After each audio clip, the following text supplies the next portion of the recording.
अस्सलाम वालेकुम, मेरा नाम है शहबाज़ ख़ान मरी और आप देख रहे हैं मेरा YouTube channel Balochistan board teaching. हम आज पढ़ने जा रहे हैं 10th क्लास फ़िज़िक्स और टॉपिक का नाम है रिपल टैंक। ये हमारे पास रिपल टैंक का स्ट्रक्चर है। ये सबसे पहले हमारे पास एक टेबल है। इस टेबल के ऊपर एक ट्रे रखा हुआ है।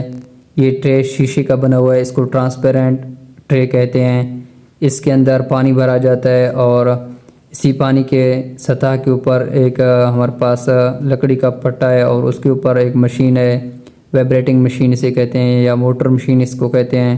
ये एक स्टैंड के साथ इस तरह जो है ना अटैच है और ये मोटर एक केबल के ज़रिए स्विच बोर्ड के साथ अटैच है और ऊपर हमारे पास एक बल्ब है। जो ही यहाँ से स्विच को ऑन किया जाएगा तो मोटर जो है वाइब्रेट करना शुरू करेगी, पानी की सतह पर इस तरह तरतराना शुरू करेगी। इस तरह तरतराहट की वजह से पानी के अंदर वेव्स पैदा होंगे और वेव्स इस तरह सफ़र करेंगी। तो इस बल्ब की लाइट की वजह से जो वेव्स हैं उनका शेडो, उनका साया नीचे जो है टेबल के नीचे एक हमारे पास शीट रखा हुआ है। इस शीट के ऊपर इन वेव्स का साया बनेगा। तो सबसे पहले हमने रिपल टैंक की डेफिनेशन करना है। ये हमारे पास बिल्कुल एक अहम लॉन्ग क्वेश्चन है। रिपल टैंक एक अहम लॉन्ग क्वेश्चन है और ये अहम है, ये वेरी वेरी इम्पोर्टेंट, ये बहुत ही अहम लॉन्ग क्वेश्चन है। लिहाजा अब हमने जाना है रिपल टैंक की जो डेफिनेशन है। Ripple tank is a device, ripple tank एक आला है which is use to produce water waves. ये पानी के अंदर वेव्स पैदा करने के लिए इस्तेमाल होती है। And use to study water wave property, और पानी के अंदर जो वेव्स पैदा होती हैं, लहरें पैदा होती हैं, उनकी खसूसियात को बयान करने के लिए रिपल टैंक इस्तेमाल होती है।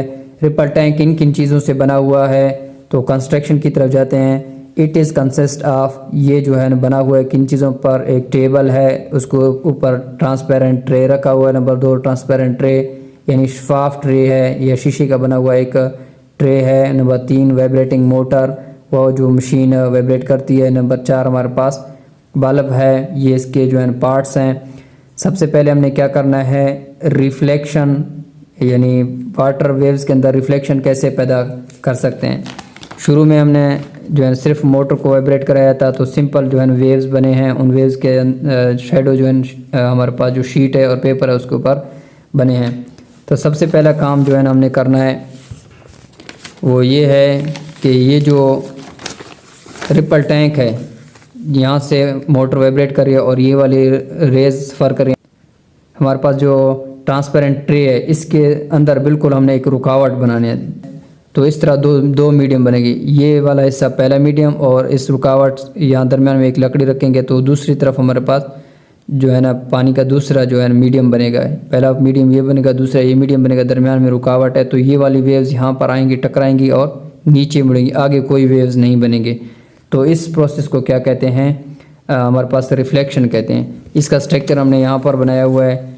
यहाँ पर हमने एक रुकावट रखा हुआ है स्ट्रे के अंदर। यहाँ से ये मोटर ने वाइब्रेट किया और ये वेव्स सफ़र करते हुए आए और इसी रुकावट या लकड़ी के सतह पर टकराए और फिर नीचे मुड़े।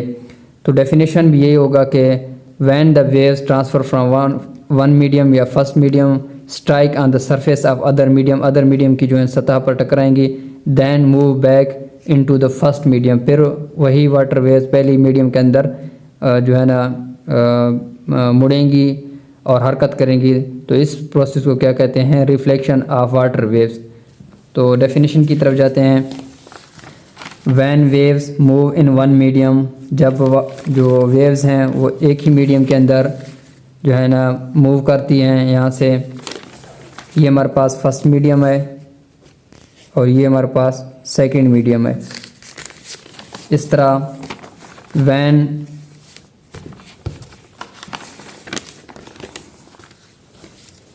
Wave moving in one medium fall on the surface of other medium, ये जाकर दूसरे मीडियम की सतह पर टकराती हैं। Then move back to the first medium, फिर ये वापस पहली मीडियम के अंदर जो है ना मुड़ जाती हैं। इट इज़ कॉल्ड, इस प्रोसेस को क्या कहते हैं, it is called reflection of wave. इस प्रोसेस को रिफ्लेक्शन ऑफ वेव कहते हैं। इसके बाद हमारे पास सेकंड डेफिनेशन है रिफ्रैक्शन की सूरत में हमने क्या करना है, जो हमारे पास ट्रांसपेरेंट ट्रे है, ये हमारे पास फ़र्ज़ करो ट्रांसपेरेंट ट्रे है, इस ट्रे के अंदर हमने लकड़ी का एक जो है मुकम्मल पट्टा इसके जो है ना सतह के अंदर नीचे रखना है। यहाँ पानी भरा हुआ है मुकम्मल तौर पर, ये हमारे पास पानी है, पानी का ये वाला एरिया जो है ना गहरा है और ये वाला कम गहरा है। ये इसको कहते हैं शैलो डीपर और इसको कहते हैं शैलो, यानी डीपर कहते हैं पानी बहुत ज़्यादा गहरा है और यहाँ पर पानी कम गहरा है। क्यों? क्योंकि इसके इस ट्रे के इस हिस्से के अंदर हमने लकड़ी का एक टुकड़ा रखा हुआ है। ये वाला लकड़ी का टुकड़ा हमने यहाँ अंदर प्लेस किया, जिसकी वजह से यहाँ पर पानी का सतह बहुत कम गहरा है और यहाँ पर ज़्यादा गहरा है। तो इस प्रोसेस को जब वेव्स गहरे पानी से सफ़र करेंगे कम गहरा पानी की तरफ और चंद एंगल के साथ मुड़ेंगे, तो इस प्रोसेस को क्या कहते हैं? रिफ्रैक्शन। तो रिफ्रैक्शन की डेफिनेशन पढ़ेंगे। यहाँ पर भी हमें स्ट्रक्चर के अंदर नज़र आ रही है कि यहाँ पर मोटर वाइब्रेट कर रही है और ये वेव्स सफ़र कर रही हैं। यहाँ पर ये गहरा पानी है, ये वाला एरिया मुकम्मल तौर पर यहाँ से लेकर यहाँ तक ये गहरा पानी है और इससे आगे जो पानी है ये हमारे पास कम गहरा पानी है। ये वेव्स यहाँ पर आ रही हैं गहरे पानी से, फिर कम गहरे पानी की तरफ वहाँ पर अपना डायरेक्शन चेंज करेंगे। तो इस प्रोसेस को क्या कहते हैं? Refraction of water waves.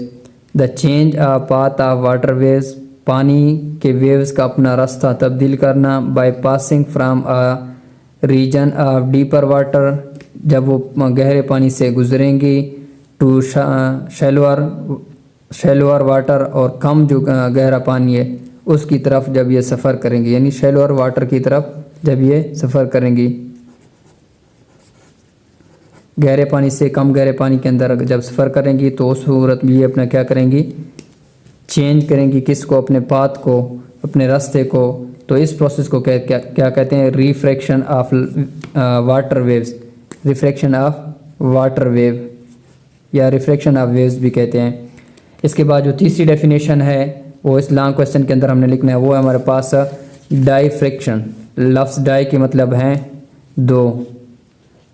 दो या टू। लफ्ज़ डाई के मतलब हैं टू और फ्रिक्शन कहते हैं मोड़ना, यानी वेव्स का दोनों अतराफ से मोड़ना क्या कहलाता है? डाइफ्रैक्शन कहलाता है। इस सूरत में हमने क्या करना है, जो हमारे पास रिपल टैंक है, इस रिपल टैंक के अंदर हमने दो जो है ना लकड़ी के टुकड़े इस तरह प्लेस करने, इस तरह लकड़ी के दो टुकड़े प्लेस करने के इनके दरमियान बिल्कुल सुराख हो, यानी इस तरह ये वाली वेव्स तरतराते हुए इस सुराख से गुजरेंगी, यहाँ से जो है ये वेव्स क्रॉस करेंगी और जो ही अगले मीडियम के अंदर दाखिल होंगी तो सर्कल बनाते हुए आगे सफ़र करेंगी। तो यहाँ पर ऊपर हमें डायग्राम नज़र आ रहा है, यहाँ पर हमने लकड़ी के छोटे टुकड़े रखे हैं और दरमियान में एक सुराख है। इस सुराख को सिल्ट कहते हैं। इस सुराख को क्या कहते हैं? सिल्ट कहते हैं। तो जो ही यहाँ से पानी के वेव्स मोटर वाइब्रेट करेगी तो ये वेव्स सफ़र करते हुए इधर आएंगी और इन सतह के साथ जो ही टकराएंगी और इस सुराख से जो ही ये पानी की वेव्स गुजरेंगी, इस सिल्ट से गुजरेंगी, तो फिर क्या होंगी? उस सूरत में दोनों किनारों से वाटर वेव्स जो है ना वो मुड़ना शुरू करेंगे। ऊपर से भी मुड़े हुए हैं, नीचे भी मुड़े हुए, ऊपर से भी मुड़े हुए हैं और नीचे भी, इस तरह ये मुड़ते हुए दोनों अतराफ से सर्कल शेप बनाएंगे। तो इस प्रोसेस को कहते हैं डाइफ्रैक्शन, यानी वेव्स का अपने दोनों सिरों से मुड़ना, वेव्स का ऊपर से भी मुड़ना और नीचे से मुड़ने का अमल क्या कहलाता है? डाइफ्रैक्शन कहलाता है। तो डेफिनेशन की तरफ चलते हैं। डेफिनेशन है the bending of waves, waves का मोड़ना अराउंड द सिल्ट, सुराख के गिर्द, is called diffraction of wave. तो इस प्रोसेस को क्या कहते हैं? वेव्स का दोनों अतरफ से मुड़ना या डाइफ्रैक्शन ऑफ वेव। तो ये हमारे पास एक अहम लॉन्ग क्वेश्चन था जो रिपल टैंक से मुतालिक है। इस लॉन्ग को बिल्कुल लिखने का भी यही तरीका है। सबसे पहले हमने क्या करना है?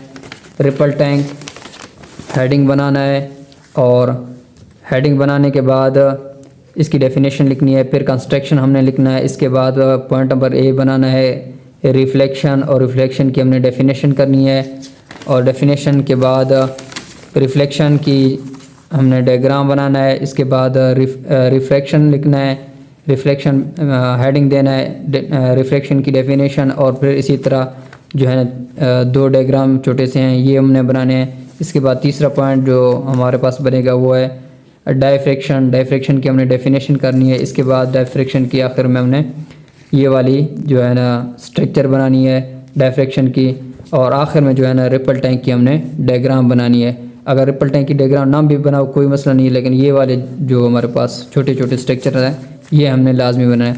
तो इस तरह हमारा जो लॉन्ग क्वेश्चन है इस तरह का लिखेंगे तो हमें पूरे के पूरे मार्क्स मिल जाएंगे। तो आज का हमारा टॉपिक था वो रिपल टैंक से मुतालिक था। So thanks for watching my YouTube channel Balochistan board teaching. अल्लाह हाफिज़।